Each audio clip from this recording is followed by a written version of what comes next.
So yun kagwapo no, bago ako pumasok, papakain muna ako ng mga alaga ko. So ito mga betas, pakakainin ko muna sila. And ito yung gamit ko. Yan. Yan. So pakain muna ako, agwapo.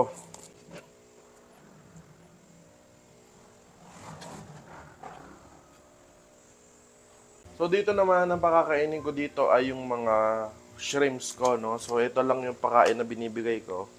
Yan. So ngayon, still naghahanap pa rin ako ng quality na shrimp food. Actually, ito nakita ko lang kasi ito sa Orange app. And tinasting ko mo, okay naman siya. Somewhat okay naman. Hindi ko masasabing the best, pero pwede na. Alam niyo naman dito sa Guapito sa Aquatics, hindi tayo nagsasabi ng okay or quality siya, pero hindi naman talaga. No? So honest review lang naman din ako palagi. And masabi ko dito, saktuhan lang. Pwede na.